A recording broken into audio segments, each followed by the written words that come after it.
Why are you the Lauren Oak? The one and only. Although maybe there's another one, but You never Google your name to see if there's another one? no, not to see if there's another one. I want to see what pops up about me. Uh-oh. Is it good or is it from that court case back in 1987 where you robbed that liquor store? When I was 12. When you robbed that liquor store. When I was 12, you know me, running the mean streets of Long Island. That's you. We always knew it. The underboss, the crime boss of the underbelly of Long Island. Suburbs. That's you. I knew it. I knew it this whole time. Guys, that's Miss Lauren Oak. She is our resident doula in charge. I don't know. You're my everything. Oh, no, you're my everything. You're mine. No, you're my everything. No, mine. No. Mine. You're wrong. And I'm Nat, if you haven't figured that out. I have a new voice. It's a voice transplant that I figured I wanted to sound more like a chain smoker. So I went to, and I got it. Who am I? You're Janice from the Muppets. I wish she was. She wore the cutest little outfit on the Muppets. She never opened her eyes. Why wasn't Janice on Muppet Babies? Was she? I don't know. I'll have to rewatch it and tell you. Maybe when I don't know. She might have been. I don't remember. I don't know. Well. Guys, if you don't know who Janice from the Muppets is, welcome to Earth because you're a baby and we love you still. We're aging ourselves. That's okay. We can age ourselves all the time because you know what, Lauren? We are the fine wine here at Twiniversity. We are, I'm very full-bodied. Full of flavor. I am very delicious, is what all the boys say. I'm just putting that out there. And we are aged well. And we are definitely at a point in our lives where we know a lot, but we don't know enough to be dangerous. But we do know that we could still relate to people who are having babies right now, which is good. Yes. So Lauren and I are 81 and 82. We just turned that this last year. We're going to get there someday. God willing. In 3 years. Tomorrow. We're going to be the best at the senior center. Oh, I can't wait to go to a senior center. Me too, man. That sounds like play great. Bingo in the middle of the day. Dude, I want $1 lunch. Yes. My grandmother gets that now. Oh. She gets $1 lunch every day. She's like, I'm like, what did you have? She's like, I had a baked chicken breast. I had some mashed potatoes. I was like, what? They have a nice one in my town. All the older people go there. It's like, we got to do that. All right, let's get on it. I mean, honestly, we're going to get fake IDs to say that we're older so we could go to the senior center. That's what we're going to do. I'm old enough. I can be here. We'll wear gray wigs. I like it. Well, look at like Estelle Getty from Golden Girls. She was the youngest. Yes. Sophia. Oh, I'm telling you, we're doing this all wrong. We need that makeup artist. We do. To get us in for the $1 lunches. That's it. I feel like I could do it right now. I feel like, honestly, without the Zoom filter, I think I'd be fine. That's that. Oh, my gosh. Yeah. Do you think that the 20s have aged you? Oh, like, absolutely. Do you meet people that are your age that have no children and then you're like, oh, no? Actually, no. I know a few people who I graduated high school with who I'm still friendly with. And I think they're a little older. I think they're a little more crotchety because they haven't been through the kid phase of their, for themselves. Yes. They don't understand what it's like to juggle kids. Tell us who those people are. No. We'd like you to name names so we could go to your township. Yes. And just be like, oh, does she? Yes. Yeah. I think the kids aged me by I would say 10 years. They added to my face and body. They aged me. I think physically, but then it made me able to handle different things. Like things get thrown my way and I can kind of deal with them. Yeah. Oh, I've been thrown a lot of curveballs. So were you always like that before? Because you really are an unbelievable problem solver and multitasker. And I think in general, a lot of us are as moms because you have no choice, right? You have to be. Yeah. But were you before, as a little girl, were you? If you think about it, were you starting projects and like Yeah, I always guess like doing so. 12,000 things? Yeah, I guess so. I mean, I'm always good at making lemonade out of lemons. Like Dan and I say we're professionals at it at this point in Mm, our lives. Although he says he's really sick of lemonade. He'd like yeah. something else. We would like iced tea now. Yes, anything else, please. Anything. I'll take mud at this point. I mean, seriously. It's true. Yeah, you guys like to go through it. It's Yeah, always good. we either go big or we go home. So it's Truth. usually we go big with every situation in our life. That's a It's truth. never just something simple. It has to be a catastrophe Do at you epic think proportions. do you think that it's because you married on 7-Eleven, the date of the chain, Maybe, the national maybe, convenience chain, and maybe. I mean, that was bad luck? yeah. Oh God. Yeah, listen, it's a lot of things get thrown at us. And in general, I do feel that twin parents, we handle it. You Yeah. just gotta Yeah. do it. You What are you do gonna it. do? Like people ask, like, how do you do it? I have no other choice. I do it. Yeah. So are you ready to hear about our guest today? Yeah. Okay, so we're gonna talk today to a twin grandma. What? Yes. And Aw. so her name's Dorothea, and she wrote a book about her twinnies called A Wish for Twins. Now she has grandchildren that are twins? Yes, she Aw. does. And when she was in the hospital, and I believe it's her daughter-in-law, which I'm pretty sure because I think I called her a daughter and she corrects me. You'll hear it in the episode.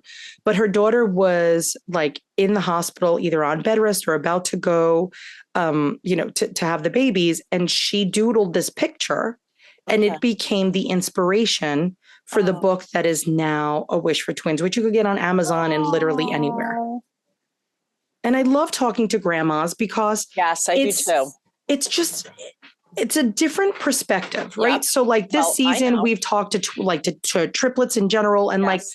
you're now in the phase, but you're like a super young grandma. Like honestly, Yes, it's I really am. not I'm fair. not a grandma No. like in a rocking chair. No. Not like a grandma like my grandmothers were, older and Yeah. Well, you were a baby having babies, and so Yeah. it makes logical sense. Yeah. So for those of you out there, Lauren's got 4 daughters. One is what? She's 55 now and 29. has 76 kids. She's 29 and she has 2 kids of her own. Yeah. And it's funny because then how old's Mal? She's 14. So 29 to 14 is your span. And then the Range. twinnies are in the 17. center. Yeah. So yeah, so you got them all. So it's funny that you have this 14-year-old and then you're also a grandma. Grandma. Yeah. How does that feel? Like, do sometimes you say to yourself, like, this is weird? Or do you feel like Rebecca's babysitting and you're just going over? Like, do they feel like your grandkids? Yeah. Now that they don't live with us, it's I think it's a better relationship because now we have special time that like on Sundays they'll drop Ben off for a few hours or like we'll pick them up and do something with them. Whereas when they lived with us, it was constant, like they were on top of us and I couldn't have that special time. Whereas now I do. Now Molly would fight with Ben like they were brother and sister versus aunt and nephew. Yeah. And I would say, that is your nephew. Be nice. He's not your brother. It was very confusing to everyone. But it's nice that you did have everybody under one roof for a while. And you were so good at taking care of Rebecca. And that's where you're like, you were still wearing your mommy hat. Yes. With all of that. And then I think I always will, I'll always wear that hat. You even have no when choice. She's a grandma. Yeah. Oh, I can't think about that. I'll That be could a great happen. grandma. Oh my God, you're going to be a great grandma. I got to do the math on this. Let's get the kids into kindergarten first. Let's get the grandkids into. It's unbelievable. Yeah, I think that's crazy that you're going to be like great grandma on the beach in her bikini with a bottle of champagne, working on her I have tab. to say though, my mom's mom was a bikini grandma. I have pictures of her on the beach in Montauk with all the grandkids, and she's running around in her bikini, I love it. Looking pretty fine. She was also a mother of 4. So that's just how they make them in your family. yes. Oh, yeah. And I'm the big one out of all the cousins. I'm the big cousin. So while your family was basically, we're going to have a lot of babies and still have smoking hot bikini bodies, My family was like, we're going to make you very stocky. So if there's an apocalypse, you're going to be the last one that we eat because she'll last the longest, hopefully. Yes, I'll be eating first. And I could carry a refrigerator, right? So like, that's what I was made for. That was what the stock I'll carry a cooler from. bag. That's it. That's all you have with some beverages in it with ice. And I'll be like, here's this rack of lamb that I brought to the beach. That's how we make them. I feel like Dorothea is definitely more bikini grandma, for the record. Okay, good. I think that was my grandmother's name, Dorothy. Well, Dorothy. Was it really? Yeah. See, so she's channeling the inner Dorothy. And so are you ready to meet Dorothea, famous author of A Wish for Twins? Such a sweet, sweet story. I'm so excited. I really loved her. Absolutely. And I bought the book. Not only did I buy the book, I've bought it twice now because I gave it. I had a client that was in.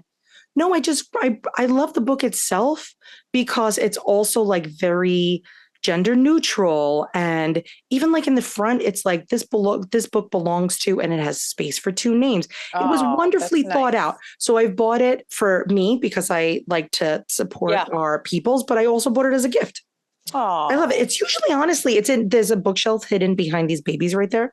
And it's on my bookshelf because I won't give that one away. It's so sweet. And it's like a little mythical, like you're going to love it. So yeah, go check it out on Amazon. But before you do that, finish listening to Dorothea or double screen it or do whatever you want. All right. Are you ready, Lauren? I'm ready. Here she is. Dorothea, there's not much that brings me joy than meeting a fellow author who loves twins. Thank you for playing with us today. Oh, it's my honor. I just am so grateful to be here to help get the word out, talk about books for twins, especially. So, listen, your book, which is A Wish for Twins, is based on your true story of being a grandma to sweet little girlies. Dorothea, how did this even happen? Like, how did you decide that your twinnies, when your family was pregnant, that you decided that this was going to be an inspiration for your next piece of work? Well, the short answer is I didn't.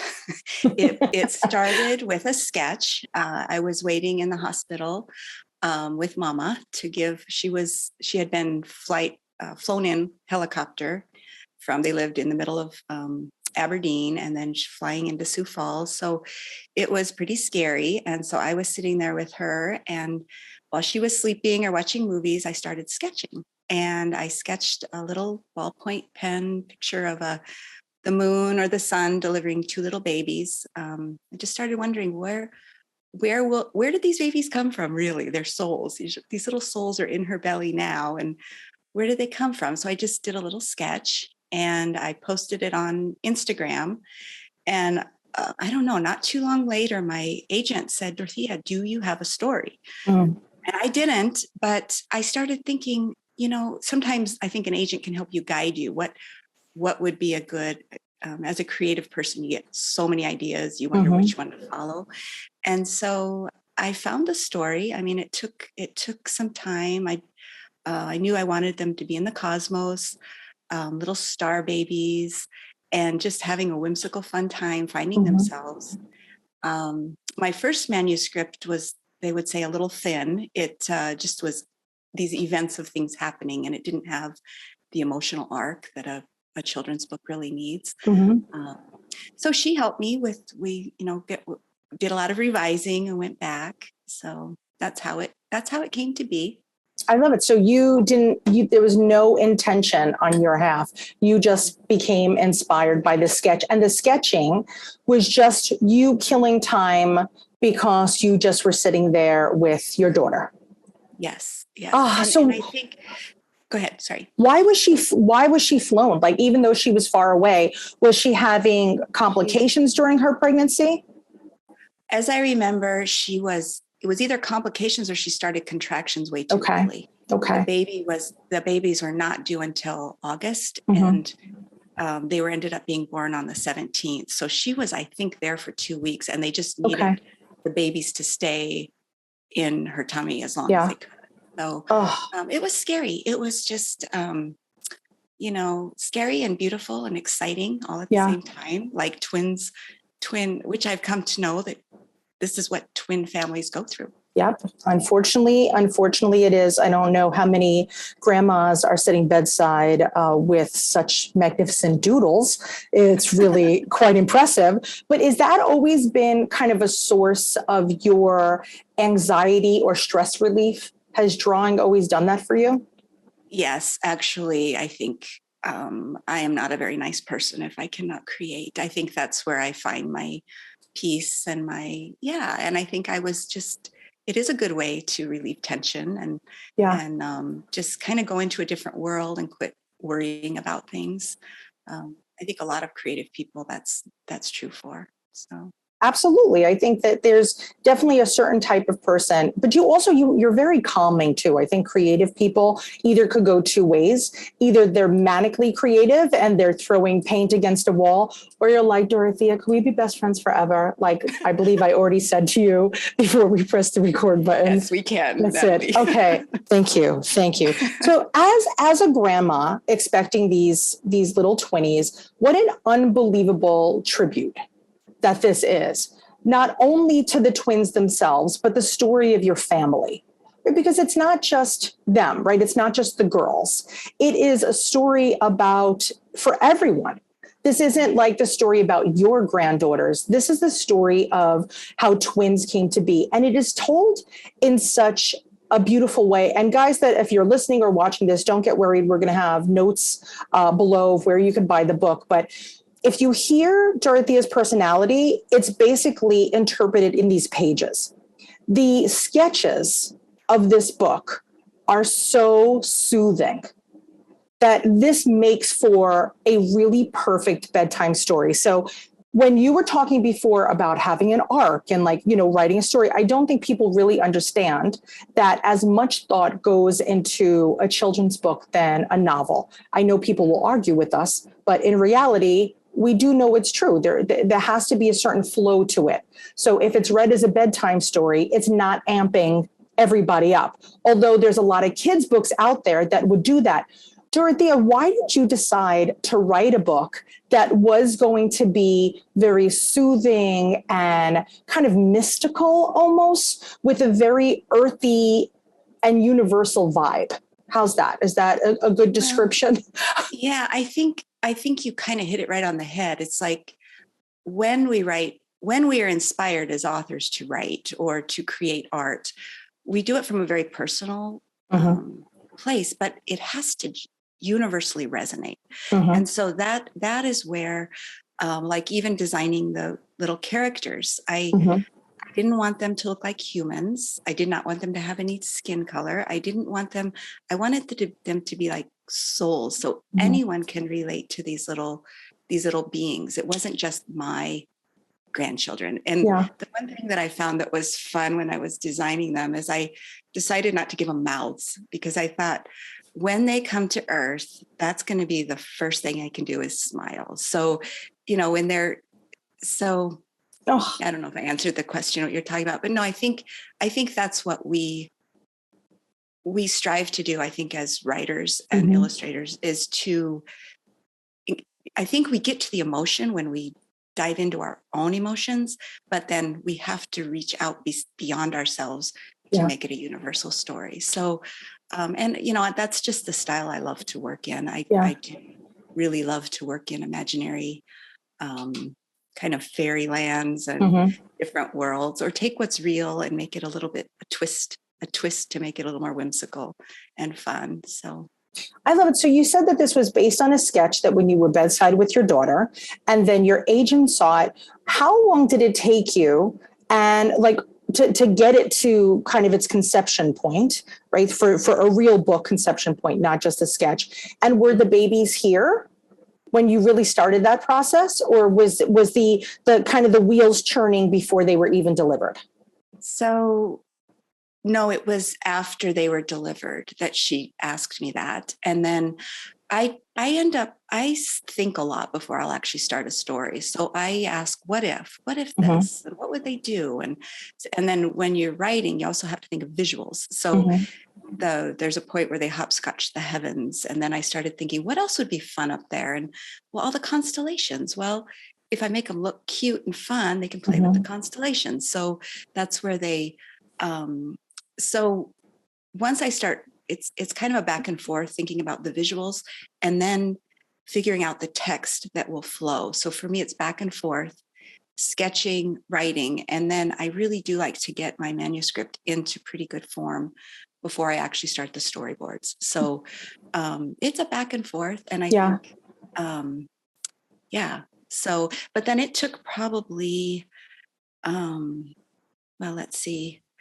It came pretty quickly where I found the story maybe within a few months. Okay. And then tweaking it and the revising.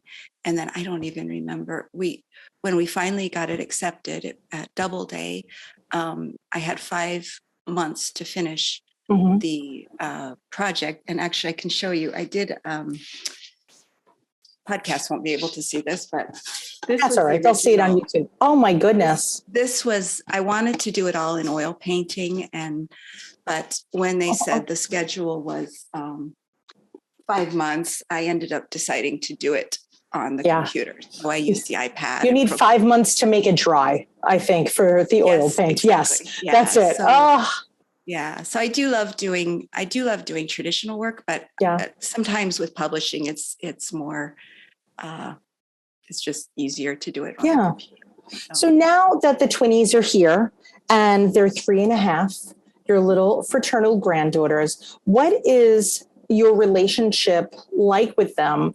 And do you feel that it speaks to your characters in this book? Do you think that you told a true story? I think I did. They just come out. I mean, all children come out just these magical beings. I remember when I had my boys, I was expecting my youngest son to be exactly like my first son. Well, he wasn't. He was exactly opposite. So seeing them, I brought all the books up to their farm when I got them from the publisher, and we did an opening, and I actually did a video. It was just hilarious. They were just so excited to see themselves, and this is our book. And they were so, And so, I think beautiful. Their delight. And I'm hoping that it does touch other children in the same way, and parents. I think they were, there's nothing, you always wonder. He's like, wonder if people will, respond to what you've created. And they did. They did to that. Absolutely, they did. I mean, honestly, it's such a great book, and it has that like universal, like peaceful vibe. Such a great bedtime story, and people really do want to tell the kids stories like this. Like this is one of those stories. There's, guys, for those of you that are listening, we actually have a page on Twiniversity with all children's books. Fear not, of course, Dorothea's book has already been on that. So that's not even a question, because this came out like in the summertime. When did this officially get published? June something. Yes. June 12th, I think. Yes. Yeah. I remember that it was the summertime. I remember it being hot when I learned about this book. That was my time zone. But I get very, very excited when people pay attention to us. And the only people that typically pay attention to us is us. Yes. Right. So I remember that the first time we spoke, I was like, what a great book. And you're like, actually, I'm a grandmother of twins. And do you remember that? And I was like, doesn't matter to me. You're still part of our family. Dorothy, when it comes to being a grandparent of twins, what advice would you give to other grandparents of twins? Because being a grandparent, you're in such an unbelievable position where you get to kind of look from the top down. You're not as immersed in it, but you're as invested in it. Right.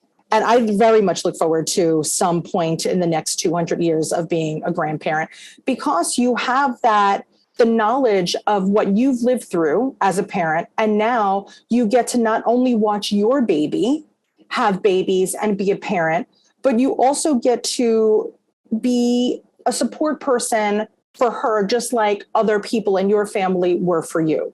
Right. This could also become a very big pain in the booty. Some grandparents that are not as peaceful and gentle as you are over the top and a little bit overbearing and a little bit judgy. When it comes to your grandparenting style, what would you personally recommend on the best ways to support your children when they become children? Well, whenever I visit, I do a lot of dishes. I do a lot of laundry. I think just parents have a hard time keeping up. And I actually enjoy helping them. I do a lot of cooking. But I think as they get older, I'm realizing how they need to be seen as individuals. And so I think when they're little, they're just the twins. Mhm. And as I see them getting older, they're 3.5 now. I can see their personalities. One of them is a little more outgoing, one's a little more naughty, one's a little more, I mean, they're still best buddies, but to me, I don't get to see them as much as I like. But when I'm there, I like to take special time with each of them. I love Mhm. to read to them. That's always, I help them set up a little library in their living Oh. room where they play library and their big sister bosses them around. So, but reading is always something that's because sometimes I know how busy it gets as a parent. Mhm. And it's like, so reading is something I always really bring to them. And I do a lot of arts and crafts with them. I make them fairies. And Aw. I feel like it's just, I'm at home when I'm with the kids and I can kind of do what I love doing. Mhm. But to me, as they get older, seeing them as individuals and Yeah. seeing their unique, I was raised in a family of 7 children, no Aw. twins, but it's hard to be seen when there's so many children. And so I think with twins, that's important too. Mhm. So I don't know. My mom used to, once a year, she would write us the Spirit of Christmas letter. In that, she would tell us what she saw. She would say who we were, who we saw as children growing up, because we were all so different. That's But you don't know beautiful. that day to day. So I don't know. That's one thing I would tell parents: take a little time, get a notebook, write the stories down of your children, because they need to hear their stories. That Yeah. helps them to get their identity and kind of figure out where they belong in this world. And that just even funny stories or kids love to look at pictures of themselves on the phone. They'll just look at the videos. They I do. think it helps them with their confidence. And so I try to do that when I'm with them. They're their own biggest fans. It's Yes, they true. are. It really is very, very true.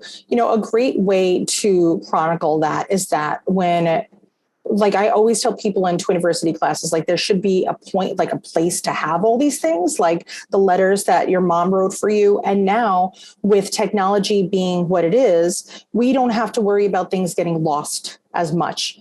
So I really always recommend that even before the babies are born, that you consider getting them their own email address. And then that way, if you want to tell them a story about something that's happening, you could email them from your phone and you could tell about the time that they took their first steps or they pet a pet goat at the petting zoo for the first time. Because we are so like technologically dependent that we're so tethered to our phones that there are actual ways that you could use this time for good instead of just evil. So being able to send them that, and like you said, with the videos of themselves, you could attach a video to the story that went along with it. And then you basically have a mini time capsule for them to use for all eternity. But it's something that we did accidentally when I was it was after I was expecting my twinnies. And for us, it was just a place for me to keep medical records. Like I was like, let me just send these doctor's notes to her email address and let me send this pulmonary report to his. So then they didn't get lost in my email. And I didn't realize that accidentally I created this time capsule that I didn't know. And I love that idea. Yeah, who knew? Great. Who knew that? And I think that a lot of the good things that come out, just like your book was kind of an accident based on a sketch, a lot of the best things that come up in our life are happy accidents. Yeah. The serendipity. If we pay attention. If we don't pay attention, truth. We've got to pay attention to those. Yes, and you have to be brave enough to kind of run with it, right? Because you could have basically had this sketch and then told your editor, no, this is just for me. Or, I don't have time. I don't want to do this. But you decided to create a legacy for your grandkids that's well beyond anything of just oral history, right? You have like this hard copy that's going to be, that's, kind of put into the Library of Congress. One of my favorite things about being an author, right, is that there has to be some kind of record of us in this universe, but that they could walk into a store and pick this up, and they could go online and grab this for their own kids, be it twins or not. It's so great. So like when I look at your book, I know that to you wrote, to everybody else, they may see that you wrote a book, but to me, you wrote a legacy. And that's what I think of with my own book, is that this is how I'm going to leave my mark on this earth, way beyond the time that I'm here. You put an absolutely utter piece of beauty into our universe that didn't exist before because your beautiful granddaughters were born. And I love that. It's not lost on me. And I think for those that, and when you guys buy this book and when you're reading it to your kids, I really want you to think about the person behind the books that you're reading, because books, especially children's books, no authors in the world typically, unless you're like a Stephen King, nobody does this to make money. I mean, Dorothea and we're going to have tuna fish sandwiches for lunch with, stale crackers. You don't make money in publishing. You do it to leave a legacy and to really make people smile and feel better about their own lives. You really, honestly, Dorothea, you did such a great job with this book. And I really hope, I'm knocking on wood, that's how crazy I hope, but I hope that your girls become an inspiration for future books, because there's a lot of good twin books out there, but yours provides something very different and something very universal that we typically don't see. I just love it. And I would like a series. Thank you. Could we put in that in the comment box at your publisher? Are we allowed? I could actually go to your publisher. I could actually put it in the comment box. I know where the office is. But do you think that there are more stories to tell? Oh, yes. I think for me, I do have sketchbooks of, like right now I'm working on, our other son lives up in the mountains in Glacier, and they've got 3 little boys. And so what they do, like there's a moment where he's chasing the sand cranes, trying to catch a sand crane. I'm like, okay, these little moments are what I write down. And then once those moments start gelling, so yeah, the moments with twins definitely is another possibility. Okay, thank you. Can I add one? Sure, more thing? Please. At the beginning of the book, this was something that I wanted to make it where the end pages have 2 stars that it says the twin stars of this book are, and you could put your twins' names and then who answered our wishes on this. So this makes it feel like it's their book, whoever the child who you read it to. And then also on one, it's fun for authors and illustrators to hide things in the book. So on this page, when they actually find one another, are the names Mila and Grace that are hidden somewhere. Oh, where are they? Okay. Brothers and sisters get to do that. Hold on. Where are they? Do you want to tell us? We won't tell anybody. Come on, man. Okay. Tell me after we press record, because it's going to drive me crazy. I will tell you after. I don't think I could. I can't wait. I love it. So give Easter it to eggs. a little child. Give it to a little child and they will find it. And then on one of these pages after here, I'm not going to tell you which page because it's more often. Okay. It's more obvious. The words sparkle, sparkle somewhere are written. So I love that. Fun for older siblings to try to find, or if they're older kids. So, or parents when you're reading the book for the 75th time, right? Yes, that they find them. So, Dorothea, I'm so happy that we worked this out, and I'm so happy that we get to talk to you. And I know that like the rest of the world may not understand, right? Because I'm sure your editor is like, oh, there's such a niche, but for us, it's so nice that you paid attention. And I thank you very, very much for creating this for us, and I will say that I do think you created it for us, because you could have made just a bunch of sketches and given them to the girls and just say, this is from grandma, but you really did just make this for us. So Dorothea, on behalf of every twin parent in the universe, thank you very much for this. You're welcome, Natalie. That's very kind. Oh, I love it. And thank you so much for playing with us today. And I'm genuinely looking forward to seeing you after you publish every book that has to do with the girlies or even sand cranes. I'll take. Okay. Well, I will keep following you. And this was such a pleasure. I feel so fortunate to be here talking to you. Yes. That's good. And guys, I feel bad because I should have pressed record way before I actually did, because Dorothea and I think we spoke for 30 minutes before we even pressed record on this, because I get so excited. I really do, from me to you. And if you're new, like let's say you're expecting, you don't know that there isn't a lot out there for us. So you're just new to the story. For those of us that have been around the twin block 15 times over, the books that are out there, I'm not saying any of them are bad, but it's nice to have a selection, and singletons have a selection, and we don't have as big of a selection. So now that we get to have another book that's just for us in our personal libraries, trust me, you're going to be so happy, because there's only so many times you could read like Twins Take a Bath or something. You're like, please, no more. I can't. But I have a feeling that A Wish for Twins is going to turn into that book. I have a feeling that in your house, you're going to say, please, we can't read this again. But your kids are going to really love its ease and its beauty, no matter what. If you have boys or girls, if you're in the United States, if you are in the middle of, Asia, I don't think it really matters. If you could speak English, this book is for you. And even if you can't, Google Translate, because the pictures are worth 1,000 words onto themselves. They're unbelievable. So thank you so, so much, Dorothea, for playing with us today. And for those of you, don't get stressed. We're going to put the show notes below. Everything will be there. We'll have links to the book. We'll have, I'm hoping that by the time this goes out, there'll be some sketches that'll be on her site that really were from there. And we're going to also post a link to that original Instagram post, that you could see the story, if that's okay with you, Dorothea. I was doing it anyway. But you guys could see how inspiration is born, because this was a wish for twins, and that was Dorothea's wish. And look what she's done. Now she's got us all reading this book. Okay, I have to add one more thing. Sure. Once I sent this book to my agent, it no longer is just my book. There are so many people that worked on this book to make it.